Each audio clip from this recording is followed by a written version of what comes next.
혹시 오이세요 하면은 그쪽에서도 네, 맞아요 하고 돈 주고 물건 받고 이런단 말이에요.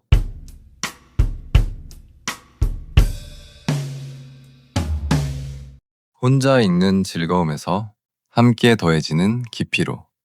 안녕하세요. 북카페 별관에 오신 것을 환영합니다. 저는 이 모임의 진행자, 별관지기입니다. 오늘 드디어 별관 첫 문을 열었는데요. 북카페 별관은 다양한 분들을 모시고 책과 세상 이야기를 나누는 오디오 독서 모임입니다. 혼자 읽을 땐 몰랐던 색다른 재미와 깊이를 찾아가는 시간이 되시길 희망하면서 저희가 다룰 첫 번째 책 소개해드립니다. 바로 건축가 이무진 작가님의 보이지 않는 도시입니다. 작가님은 30년의 한국 생활과 20년의 프랑스 생활을 바탕으로 우리 일상에 너무 익숙해서 무심코 지나쳤던 도시 공간들이 사실은 우리의 삶과 생각에 깊은 영향을 미치고 있다는 것을 날카롭게 짚어줍니다. 오늘은 5분들과 함께 이 시간을 꾸려갈까 합니다. 그럼 이야기의 첫 단추를 꿰어볼까요? 가장 인상 깊었던 대목은 어디였는지 지욱님부터 시작해 주시면 좋을 것 같아요. 아, 네. 전 사실 이 책 건축가분께서 쓰신 거라고 해서 건축 용어 막 나오고 그럴 줄 알았는데 아니더라고요. 오히려 약간 철학? 인문 교양서? 같은 느낌으로 봐서 좀 흥미로웠어요. 그 중에서 좀 재밌었던 게, 음, 아, 여기. 아이들은 왜 항상 어지를까? 이 파트요.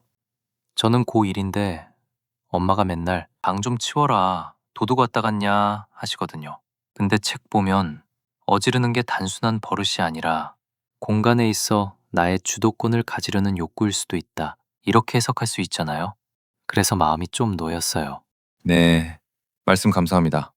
네, 다른 분들도 눈치 보지 마시고 편하게 말씀해 주시면 되십니다. 저는 1장의 그 신호등 부분이 인상 깊었는데요. 책에서 보면 한국은 신호등이 횡단보도 반대편에 있고 프랑스는 정지선 쪽에 있다고 하잖아요. 우리는 운전하다가 정지선 넘어가도 신호 볼 수 있으니까 넘어가기 쉬운데 프랑스에선 정지선 전에 멈춰야만 신호가 보이게끔 신호등을 배치해 놨다는 게 흥미로웠어요. 우리나라는 너무 사람들 양심에 기대하는 것 같아요.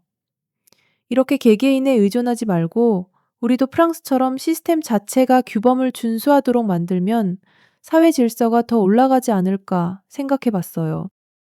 저는 묘지 부분이 좀 와닿았어요. 뭐 좀 개인적인 얘긴데 젊을 때 남편이 갑자기 세상을 떴어요. 그러고 산에 묘를 썼는데 장사하랴, 애 키우랴, 마음 편히 가기가 참 힘들었거든요. 아이고, 주책이다. 참, 암튼. 이 책을 보니까 프랑스는 공동묘지를 도시 안에 두고 공원처럼 만들어서 사람들이 산책도 하고 오며 가며 무덤을 본다면서요. 산자와 죽은 자를 따로 두지 않고 같은 공간 안에서 일상처럼 기억하게끔 하더라고요. 네, 이처럼 공간은 우리의 기억과 애도의 방식을 규정하기도 합니다. 자, 그럼 이번엔 한국인이 가장 익숙하게 여기는 주거 공간, 아파트 단지 이야기로 넘어가 볼게요. 저자는 6장에서 아파트 단지가 거대한 성처럼 타인을 고립시키고 이웃과의 소통마저 단절시켜 도시의 진공 상태를 만든다고 비판했습니다. 여기에 대해서는 어떻게 생각하시나요? 저희 단지는 차량 입구에 차단기가 딱 내려가고 외부인이 들어오면 경비 아저씨가 바로 어디 가세요 하고 물어보시거든요. 왜 요새 이렇게 직접 얘기하면 안 되죠? 그럼 그 오이마켓이라고 할게요.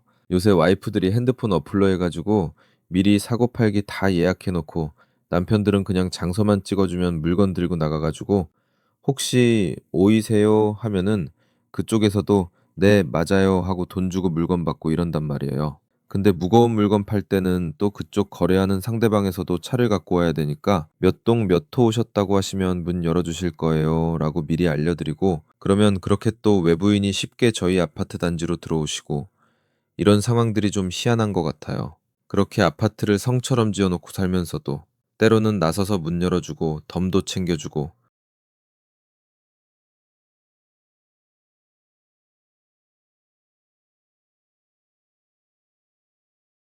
철미님 말씀 재밌게 들었습니다. 그 책 4장에 소파는 왜 등받이가 됐을까 보면 한옥의 담장이 공동체 신뢰를 기반으로 만들어졌다는 대목이 나오거든요. 그 말이 딱 맞는 것 같아요. 지금 아파트는 보안이라는 이유로 외부인을 차단하는데 결국 이건 나는 이웃을 믿지 않는다는 사회적 불신이 발현된 것 아닌가 싶기도 하고, 근데 이게 쉽게 얘기할 수 없는 게 저는 여자다 보니까 아무 사람들, 그러니까 신변이 보장되지 않은 사람, 물론 이것도 저의 편견이나 차별일 수 있는데 누가 들어올지 모르니까 걱정되기도 해요.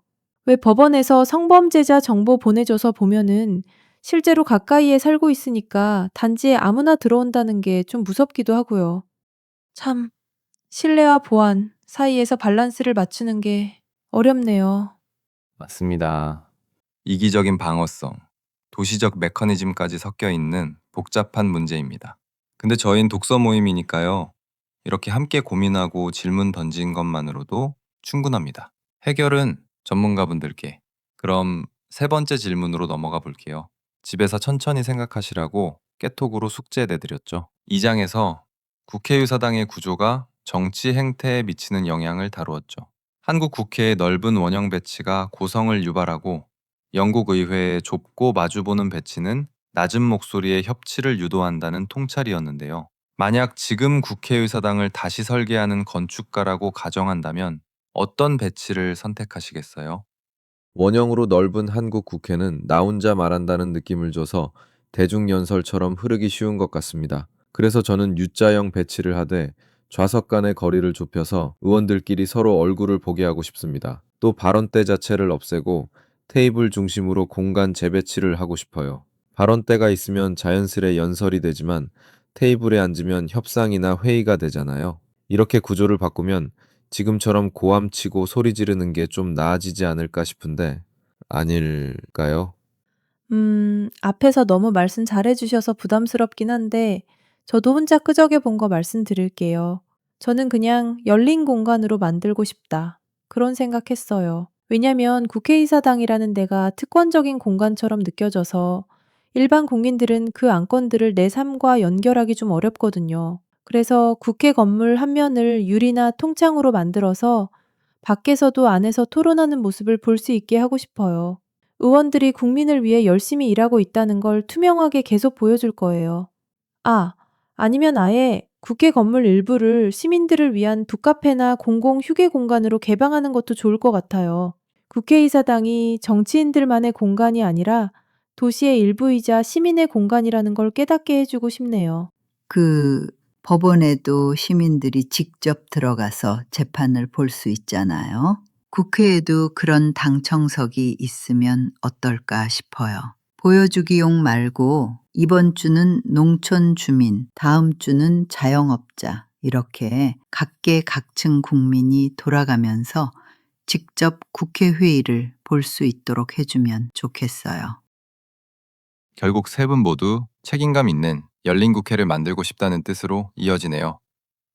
책에선 소파와 TV가 등장하면서 거실이란 공간을 장악했다고 표현합니다. 몇십 년 전 둥그렇게 모여앉던 가족들을 하루 만에 일렬 횡대로 정렬시켰다면서요. 그러면서 거실은 분명 가족 공동의 공간이었는데 이제는 하루 종일 햇빛 받으며 비어 있다가 저녁이 되어서야 한 사람, 아빠나 엄마의 미디어 감상실로 변화했다고 지적합니다. 저는 이렇게 집안 공간을 재해석한 부분이 흥미로웠는데요. 공간에 익숙해진 사람에게는 그 공간이 보이지 않는다는 책의 표어처럼 익숙해진 것을 새로운 시각으로 보기는 어렵죠. 소중한 시간 내셔서 북카페 별관에 오셨으니 이참에 낯설게 보기를 경험해 보셨으면 합니다. 우리가 가장 익숙한 공간인 집 안에서 어떤 공간이 새롭게 느껴지시나요? 생각하시는 동안 이번엔 제가 먼저 말씀드려 볼게요. 저에겐 아버지의 서재가 그렇습니다.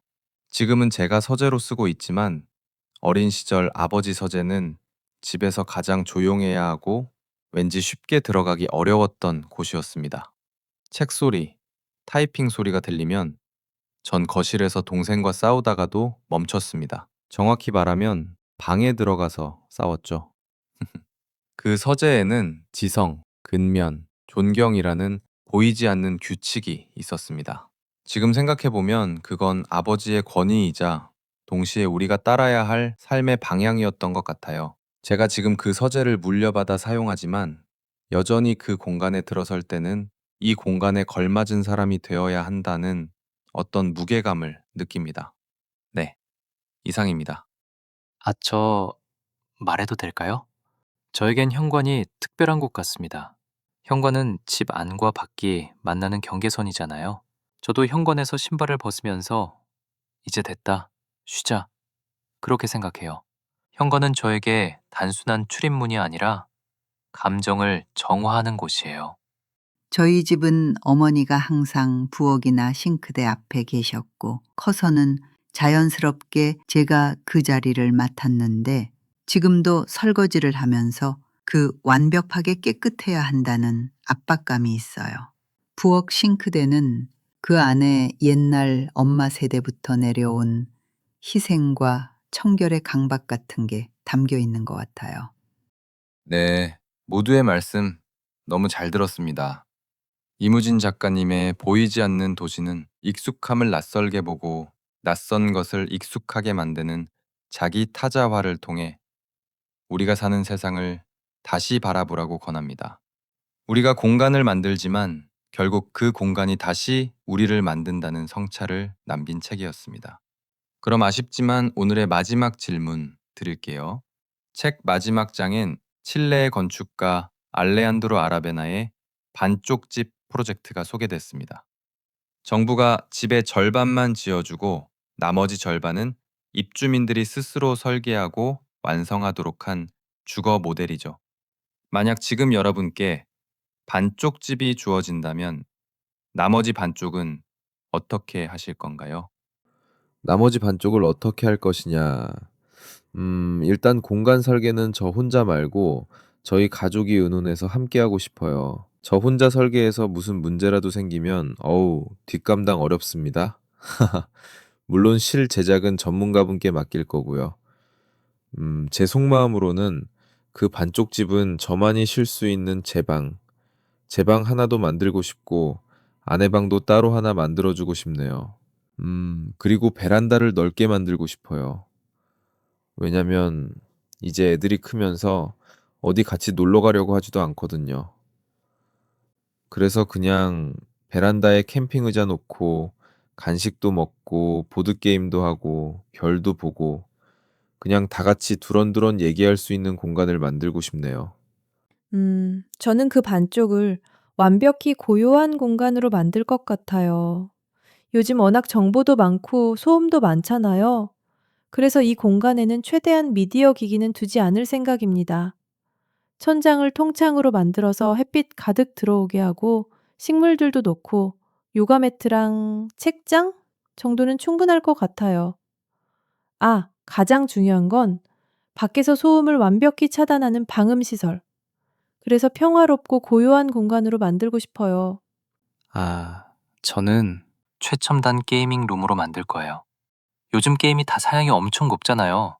컴퓨터는 최고 사양으로 맞추고 큰 모니터 여러 개 쫙 깔고 학교에서 공부하고 와서 헤드셋 딱 끼고 친구들하고 접속하면 스트레스 싹 날아갈 것 같은데요. 저한테 그 반쪽 집은 아무한테도 방해받지 않는 완전한 자유 공간, 해방 공간으로 만들고 싶어요.